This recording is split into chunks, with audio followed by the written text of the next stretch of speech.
नंदुरबार नगरपालिकेच्या उपनगराध्यक्षपदी प्रथमेश चौधरी यांचा दणदणीत विजय, 30 मतांनी शिंदे गटाचा झेंडा, MIM तटस्थ। नंदुरबार नगरपालिकेच्या उपनगराध्यक्षपदी शिवसेना शिंदे गटाचे नगरसेवक प्रथमेश चौधरी यांची दणदणीत विजयासह निवड झाली आहे। आज पार पडलेल्या विशेष सभेत घेण्यात आलेल्या मतदानात त्यांनी तब्बल 30 मते मिळवत भाजपच्या उमेदवार नीता चौधरी यांचा पराभव केला। नगरपालिकेच्या एकूण 42 नगरसेवकांपैकी शिवसेना शिंदे गटाला सर्वाधिक 30 मते मिळाली, तर भाजपला केवळ 8 मते मिळाली। उर्वरित MIMच्या 4 नगरसेवकांनी तटस्थ भूमिका घेतली। उपनगराध्यक्षपदासाठी भाजपकडून नीता चौधरी तर शिवसेना शिंदे गटाकडून प्रथमेश चौधरी यांनी उमेदवारी अर्ज दाखल केला होता। मतदान प्रक्रियेत प्रथमेश चौधरी यांना 30, नीता चौधरी यांना 8 मते मिळाली, तर MIM कडील 4 मते कोणाच्याही पारड्यात न पडता तटस्थ राहिली। या विशेष सभेत उपनगराध्यक्षपदासोबतच 4 स्वीकृत नगरसेवकांची निवड देखील करण्यात आली। शिवसेना शिंदे गटाकडून परवेज खान, गौरव चौधरी, उन्मेष जैन तर भाजपकडून चारुदत्त कळवणकर यांची स्वीकृत नगरसेवक म्हणून निवड करण्यात आली। गेल्या 3.5 वर्षांनंतर नंदुरबार नगरपालिकेची विशेष सभा पार पडली असून 22 जानेवारी रोजी सर्वसाधारण सभा घेण्यात येणार आहे।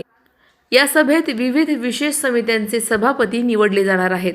दरम्यान आगामी सर्वसाधारण सभा व स्थायी समितीच्या निवडणुकांमध्ये MIMची भूमिका काय राहणार याकडे आता सर्वांचे लक्ष लागले आहे। राजकीय समीकरणे बदलण्याची शक्यता लक्षात घेता येणारे दिवस नंदुरबारच्या राजकारणासाठी महत्त्वाचे ठरणार आहेत। सलाउद्दीन लोहार, नंदुरबार, न्यूज 24। आज नंदुरबार नगर, मी चंदू भैया, नमस्कार। आज नंदुरबार नगरपालिकेच्या उपनगराध्यक्ष व स्वीकृत सदस्यांची निवड होती। कोट्याप्रमाणे 3 सदस्य हे शिंदे गटाला किंवा शिंदे सेनेला जात होते आणि एक भारतीय जनता पक्षाचा सदस्य निवडून येणार होता। त्याप्रमाणे 3 सदस्यांची निवड शिवसेनेने सर्वसंमतीने 3 लोकांची केली आणि शिवसेना दर वर्षाला पदाधिकारी 1-1 वर्षाचाच बनवते। त्याच्यामुळे आमचं धोरण ठरलेलंच आहे की दर वर्षाला स्वीकृत सदस्य पण आम्ही बदलणार आणि त्याप्रमाणे ज्या लोकांना शब्द दिलेले असतील, ज्याला आश्वासन दिले असतील, त्या प्रत्येकाचा शब्द पूर्ण करण्याचं वचन शिवसेनेच्या माध्यमातून मी दिले आणि ते पूर्णच करेल असं पुनश्च एकदा ग्वाही देतो। खेळीमेळीच्या वातावरणामध्ये उपनगराध्यक्षाची निवडणूक सुद्धा बिनविरोध व्हायला पाहिजे होती अशी माझी अपेक्षा होती, कारण त्यांना काही MIM पाठिंबा देणार नव्हती, त्यांची सदस्य संख्या वाढणार नव्हती, त्यांचे 8च होते, आमचे 30 होते। त्याच्याप्रमाणे बिनविरोध जर केला असता तेवढा एक मेसेज चांगला गेला असता, पण असो त्यांनी निवडणूकची प्रक्रिया पार पाडली माझ्या माहितीप्रमाणे आणि मतदान झालं। मतदान ठरल्याप्रमाणेच ठरलं आणि झालं आणि MIMने मात्र तटस्थची भूमिका घेतली।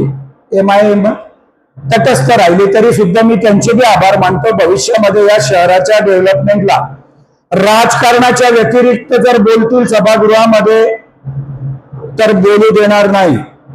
फक्त विकासाच्या संदर्भात जर चर्चा करायची असेल तरच चर्चा होईल, बाकी राजकारणावर भाष्य करणार असतील तर मग त्यांचं काही ऐकत नाही। ही प्रथाच आहे। त्यांनाही सांगितलंय की विकासावर आपण सगळे 42चे 42 सदस्य एकत्र राहा, तुम्ही ठरवाल ते या शहरामध्ये करण्याचं माझं वचन आहे आणि त्याप्रमाणेच आम्ही करू। MIMला सुद्धा आम्ही आमच्या बरोबरच ठेवणार आहोत। त्यांनीही विकासासाठी ते पण निवडून आले आहेत। त्यांच्या प्रभागामध्ये सुद्धा नगराध्यक्षाला भरपूर मतं पडली आहेत आणि एकंदरीत सगळ्यांनी मिळून या शहराच्या जनतेने हिंदू मुसलमान नगराध्यक्षाला प्रचंड मताधिक्याने निवडून दिलंय। आम्ही शहराचा समतोल विकास साधणार हे वचन मी आजही देतो। धन्यवाद। अशाच घडामोडींचा आढावा घेण्यासाठी आजच आपल्या YouTube चॅनलला सबस्क्राईब करा।